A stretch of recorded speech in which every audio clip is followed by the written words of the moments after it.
Bonjour, this is Derek, and today I want to talk about the leveling changes from the 0.9 patch notes. The patch note is really long. I believe it's 12 pages long.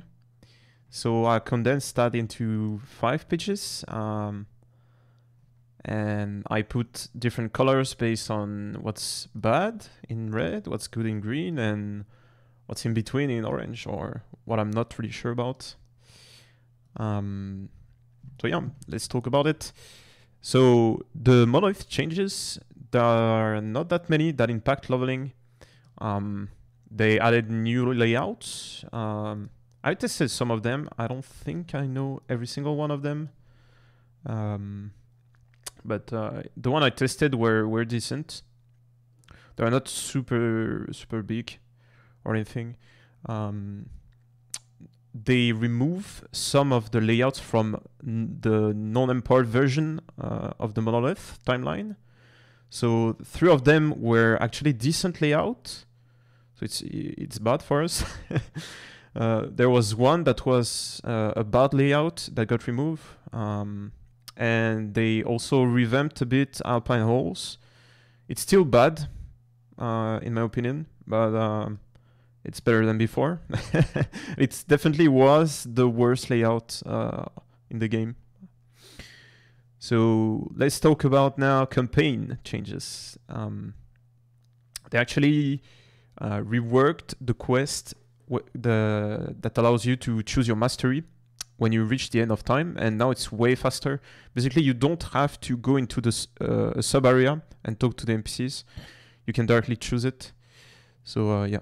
This is like 1 minute faster. They updated the layout of the area before reaching the last refuge outskirts. This is the first town in the Rune era. So the area before. It's still relatively similar. You still go top. It's still the fastest way. I don't know if it's shorter or not.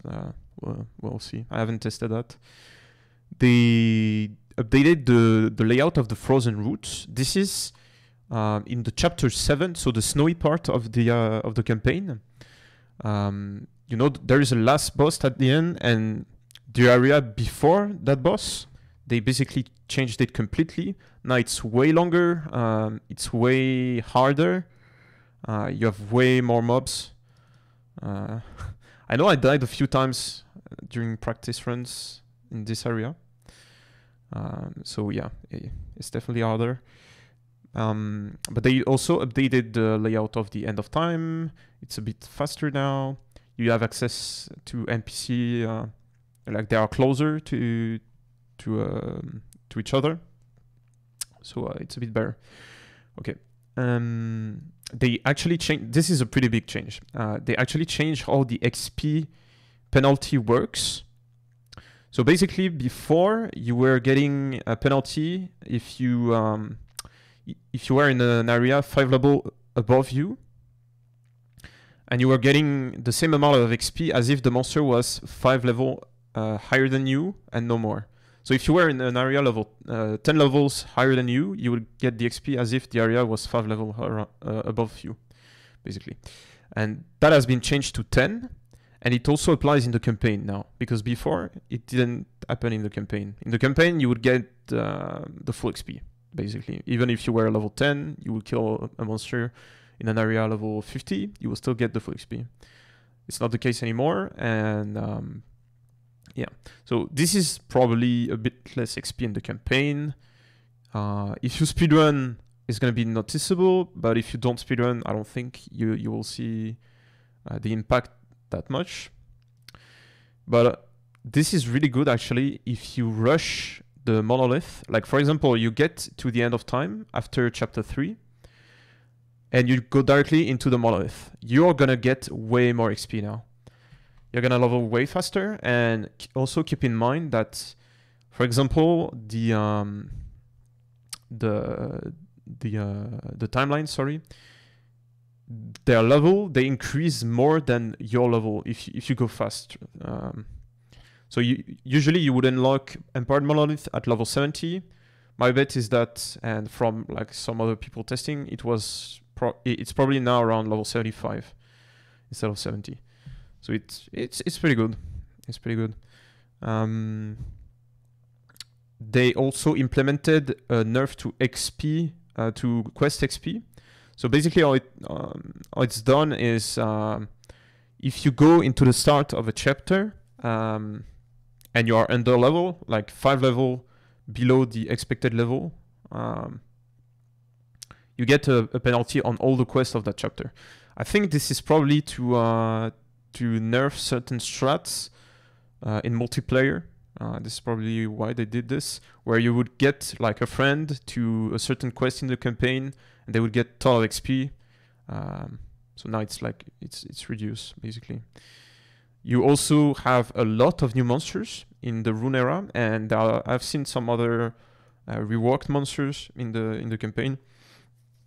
I've seen the Frax. This is the bee-looking monsters in the first chapter. Basically, they made them like go faster and deal more damage. This is, I don't know. My guess is that it's a nerf to XP, because usually when they rework monster, they make them harder. They don't really increase that much the XP that they give. So yeah, probably there are some monsters, for example, in the beta that I wasn't killing, where before I would kill them. So that's a huge XP loss in some case, but we will see. Okay, some other changes. Potion, they refill when you respawn. So, for example, you are at the cultist camp. Sometimes I want to have like the full amount of potion before going to the side areas of the cultist camp in the Rune era. And this is a good strategy now, because I can die, refill my potion, and go directly to the area. Or maybe even better, you go to the area, you don't have any potion, you die, and then you just run the area. There is also now a grace period where the enemies don't target you, or they don't even move towards you whenever you go through a transition to a new zone or transition inside a zone. My guess is that it is nice for hardcore, but I don't know if that means that if I click on a transition to a next area, if I have that grace period, because grace period usually means that implies, that it happened when you get to a new area, not when you transition from an area to another one. I don't know, we'll see. Because that was a big pain point, is that with the servers, you would click on a transition to a new area, or you would use your portal, and the server would lag, or there is a bug, and monster could still kill you while that happens. So that sucks for hardcore. I hope that's not the case anymore.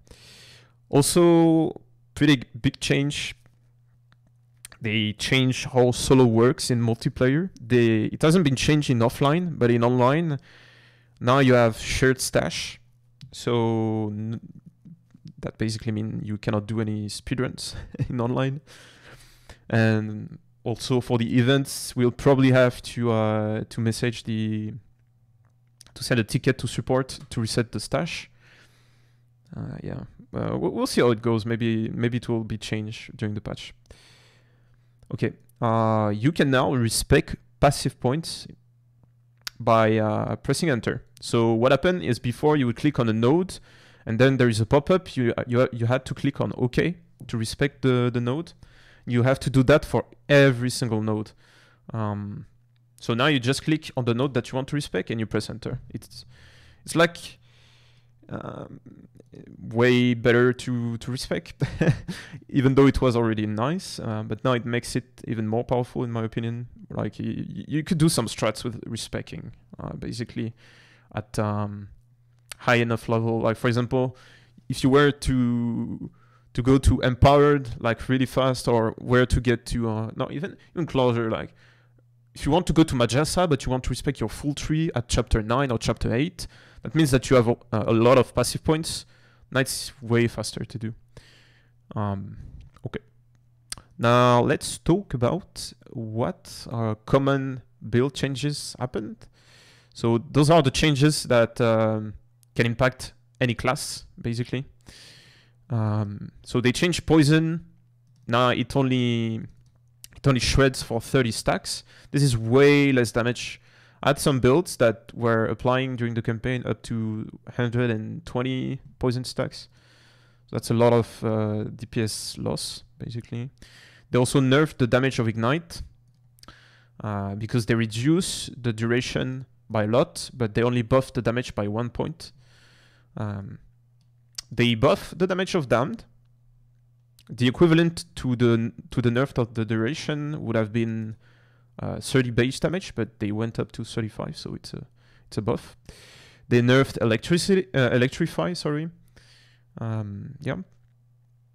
Now, pretty big change on the Marksman and the Blade Dancer. They actually completely destroyed. I mean, it's still viable, but they heavily nerfed critical vulnerability.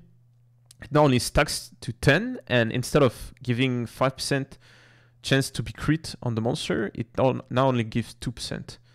So this is this is a massive nerf. Doesn't really impact my builds. I would play Bleeds on the Marksman, and I will play Shadow Dagger, so I don't really care about crit vulnerability on Rogue for leveling. But I guess if you play like a hit build that doesn't rely on Shadow Daggers, it definitely impacts a lot your build. Now you can fully convert a lot of skills because they changed the conversion on every single skill. The movement skill, okay. They actually nerf movement skills. Now whenever there is a movement skill, whenever you are using a movement skill, it doesn't recover the cooldown when you are using it. So this mostly concerns Sentinel and Primalist. Primalist for Fury Leap, Sentinel for Shield Rush. Other classes like Dash, sorry, not Dash, Shift on the Rogue is like pretty fast, so it doesn't matter. And then you have Transplant and Teleport that are instant, so don't really matter for the other classes. I gotta say though that the Primalist now it has a TP with Storm Crows. So that might not be that big of a nerf for leveling on Primalist, we'll see. But you have to spec into Storm Crows and use them. So I don't know if I'll do that because yeah, some of the buff and changes they made to Primalists, you are kind of starved on specialization slots. So I don't know. They also nerfed their cooldown of the movement skills. Like all the movement skills have their cooldown increased a bit. So yeah. What about items? This is more about like affixes and possibly items. So they change. You know, on weapons, if you had a melee weapon, it would say in the implicit physical damage plus 15 to physical damage. Now it's adaptive. So it just said plus 15 to melee damage, plus 15 to bow damage, and plus 15 to spell damage instead of adaptive spell damage. So this is really, really good for any melee build because you can scale your damage way better in the campaign through buff on skills on the passive tree. Because there are a lot of buffs that are very specific to how do you say that? To an element. Like for example, on the Void Knight, you have a lot of buffs to Void.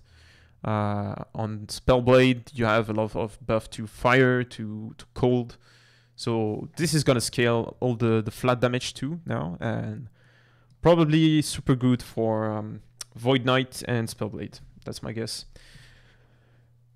They actually nerf the ailment, the resistant shred stacks. It goes from 20 to 10 now. It's less damage, but we weren't getting up to 20 stacks in the loading. I don't really think, except for very specific builds. But yeah, also all the effect of all the increased effect of those shred and shock got removed. And the increased effect of ailments like damaging elements like bleed, ignite, and poison got converted to penetration now. So it's in the same multiplier it's in the same multiplayer pool as the resistant shred, basically. It's still like all of this is a nerf, obviously, but it's not that big of a nerf like for leveling, and because you weren't getting that many of those stats anyway. Okay, all skills are now having some area tag. Not all skills, but all the skills that have area effect. Sorry. So more clear, possibly, because now you can get the area on increased area of effect, I believe, on the items. I think you can get them as prefix on the gloves and the amulet, if I remember correctly. So this is potentially nice for like big AoE abilities, like Swarm Blade, like on Swarm Blade form. Yeah, I don't remember the name. All right, another big change: the cooldown recovery speed affix. It got changed. Okay, really big change actually. So now it's a suffix. Instead of being available on the helmet, it's now available on the belt and the boots, and it scales way higher. You now also have rings that have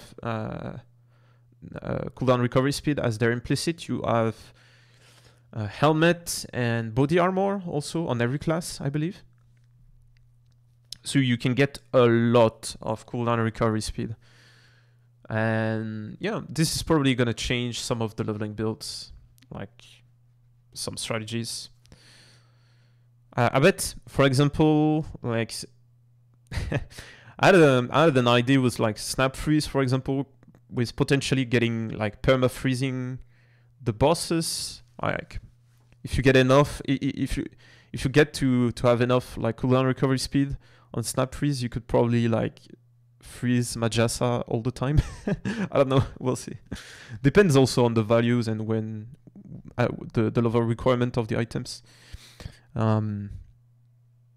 They also, in the same way they changed the adaptive damage on weapons, they made the throwing damage affix adaptive now, and they converted the increased throwing damage to flat damage.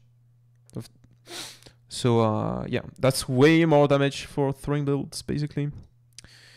Way more damage, and I'm especially thinking about like shadow daggers and hammer throw. Hammer throw like got giga buffed. Right, now let's talk about class specific changes. Those are the changes that concern my builds and what I think are good leveling builds.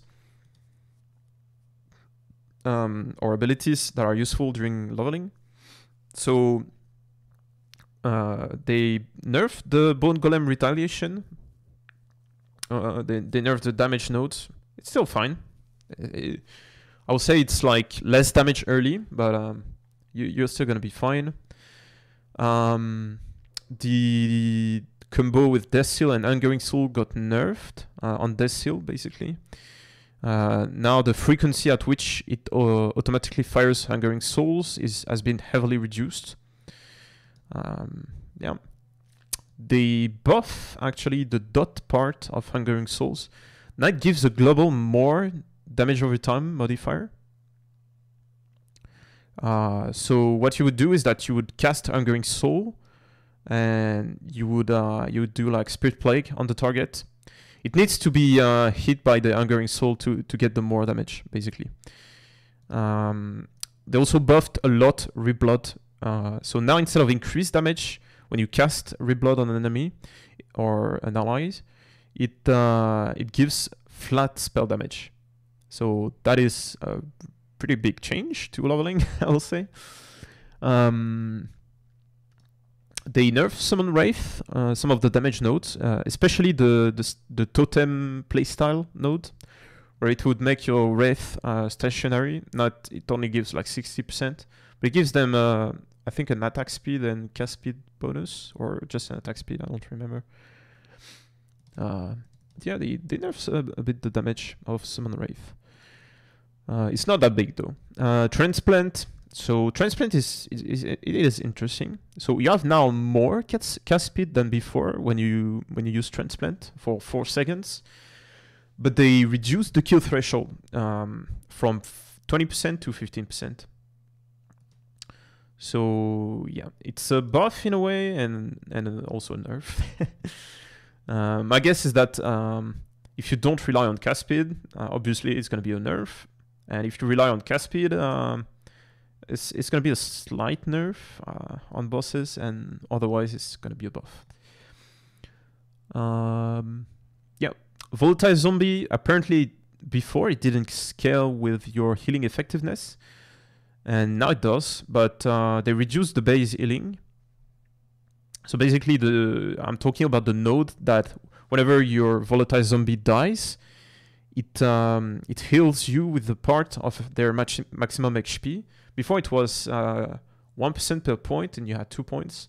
Now it's only 0.4% per point, but still 2 points. So that means that you need 150% increase in healing effectiveness to get to the same all values. So this is probably a nerf to leveling until you get to 150% increase healing effectiveness. Yeah. And Wandering Spirits, they remove the less poison duration on the poison nodes. So the early Wandering Spirits got buffed, basically. All right, now Mage. Okay, they heavily nerf Firebrand. There is no guaranteed crit, so that means that you need 144 increased crit chance on Shadow Strike to cap the crit chance. If you don't take any node on Flame Reave, it's the same, but there are nodes for crit chance on Flame Reave. Talking about Flame Reave, to me it seems like a nerf, but I will have to test. There has been a lot of change to Flame Reave. So yeah, I don't know if it's a buff or a nerf, or if it's the same. They actually buff Focus. Now you can use it as a TP, and it gives more mana on burst, but they gave it a longer CD. Now it's 4 seconds instead of 3. But then again, like with the cooldown recovery changes, I don't think the longer CD matter. Yeah. Lightning Blast got actually nerfed by them fixing a bug. So previously, apparently the node that gave like more damage if the target is slowed, not slowed, chilled and shocked, it was giving more damage than it should have been. So now it's fixed. So this is less damage. Okay, now Primalist. Apparently now Claw Totem use your swipe tree. Okay, I don't use Claw Totem. I've seen people using Claw Totem. We'll see how powerful it is. The Earthquake. On Earthquake, basically the spell version of Earthquake, there was some lightning damage, but there was also like physical damage. And apparently now every point of flat damage is converted to lightning damage. So this is pretty good because now you can fully scale the damage of Earthquake if you go for the spell version. Fury Leap, huge buff. Now you have a buff that lasts 15 seconds, and it adds 15 flat damage and spell damage to you and your minions. It can stack, so that means on average you would get 2 of them, so 30 flat damage, and you also have a cleanse. You have a damage immunity when you Fury Leap, and you have a frenzy. So Fury Leap, huge buff to Fury Leap. Yeah, they rework Serpent Strike. I only use Serpent Strike, to be honest, on the Swarm Blade form. So to me it's a buff because you get a ton more dodge, you get mana regen now, you get a dash, but you have less attack speed compared to before. But yeah, I think the less attack speed I think is less important than the free dodge, the mana regen, and the dash combined. Okay, Spriggan form, they nerfed the mana regen from the vines. Now they have a chance to regen rage when they hit, so it's way worse if you are relying on this. You also have Storm Crows that now have a teleport. Summon Bear, the damage got buffed. If you play Reflect, I don't know if it's a damage buff. I'll have to test, but for other builds with Bear, it's a buff. I don't know about Summon Sabertooth or Summon Scorpion. I'll need to test. They have been reworked a lot. On Swarmblade form, actually, there's been a slight nerf to the Bleed version because they fixed a bug with Serpent Strike where it was giving multiplicative, where the increased attack speed was multiplicative on the Serpent Strike tree with your attack speed when you played Swarmblade form, apparently. So yeah, slight nerf, like not really that big.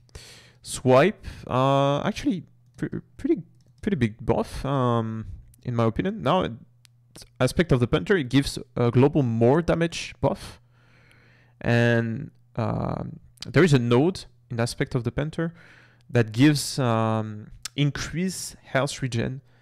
You have 75% increased health regen if you put all of the points in that node per stack of Aspect of the Panther, and you can have up to 7, so that's a lot of health regen. That is a lot of health regen. Next we have Thorn Totem. It now has homing projectile, but they actually nerfed the more damage per poison node. So yeah, this is a nerf in my opinion, but also a small buff like for early leveling. Upheaval. Okay, upheaval leveling, I think it's dead. The way we used to do it. Basically, before we were wearing a staff and we were picking a node that gave 30 flat cold damage when you wear a staff. Now it's been converted to cold penetration, so pretty bad. Werebear form, they actually fixed the movement speed increase from the Rampage node. Before it wasn't working apparently, so that's a movement speed increase, and they buffed the Rage regen. Yep. What about the Rogue? So yeah, Dancing Strike, it got buffed a lot actually, because apparently the increased area wasn't applying to the first 2 hit of the skill. Like it's a skill that is in 3 parts, and the last part was affected, sorry, by the increased area effect, but not the first 2. So yeah, before it felt like pretty unreliable when you use Dancing Strike. Now it's gonna feel more reliable. Multi-shot got buffed. Now you have guaranteed pierce and you get more damage. Before it was a chance to pierce. Now it's like it's guaranteed 1 pierce per point. Like it's gonna pierce like 1 enemy per point. Shift, I think in my opinion it's been buffed, but it could have been nerfed slightly also in some case. So you have access to the movement speed buff node quicker. So before you needed like 3 points to get to that node, now it only needs 2 points. And the kill threshold, this is the part where I'm not sure if it's a buff or nerf. You can get up to 16% instead of 15, but it needs 4 points instead of 3. They buff shurikens, so no more mana cost increase whenever you get more shurikens, and you can go full lightning. And they nerf Umbral Blades, so that's an ability that when I speedrun, I use on every build. So basically, the spinning blade, if you have multiple of them, only one of them can hit the same enemy instead of all of them. But instead of hitting 2 times per second, it's gonna hit 3 times per second. So it's less powerful on single targets, but for clear it's better. Yeah. What about Sentinel now? Abyssal Echo, it got buffed. Now it gives 20% more damage versus blinded enemies. So pretty good buff. They nerfed the Devouring Orb cooldown nodes. I think we'll see with the cooldown changes and how that plays, but I think it's still fine. Hammer Throw got heavily buffed actually. They buffed the hitbox. They also fixed a bug where apparently if you hit multiple times with your hammer throw, it would only apply the elements one time. So now it can apply them multiple times. Debuff launch. And what I mean by that is that you have a node that gives you physical penetration per enemy hit. And now you can convert the penetration to fire and void. So yeah, probably void is going to be the play on Void Knight. Yeah. Manifest Armor got nerfed. You get to scale less from your gear.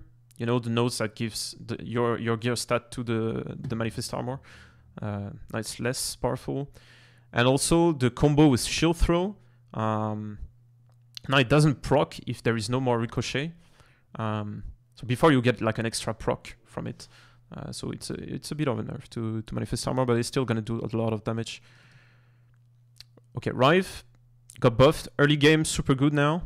Still not as good as Hammer Throw, but like way better. And I think it's a really competitive way to to level up on Sentinel. I don't know about early mono or mid or to late game. I haven't like really tested that. They nerfed the damage of Sigils of Hope, but they actually replace the armor by endurance threshold, and I think it's gonna be better, like for survivability. If you invest in like increased endurance. They also like heavily nerf volatile reversal, like a massive nerf to the cooldown. This is gonna be pretty big on my Holy Trail build because I rely on the mana node. I mean I don't pick the mana node, sorry. So I think I go from 250% increased cooldown recovery speed to 110. So it's still decent, but like on some builds, it got really impacted by this nerf. And yeah, I don't think the cooldown recovery speed changes are gonna impact the leveling as much as the nerf. So yeah, that's about it for the changes. I'll put that document in the description. And yeah, if you have any question, ask them in the comment section. And yeah, I'll be streaming for the 0.9 release. I'll be doing the event from Vision GL. There's a race actually up to T4 dungeons. So yeah, see you guys on Twitch. I'll put my Twitch in the description also. And yeah, bye bye.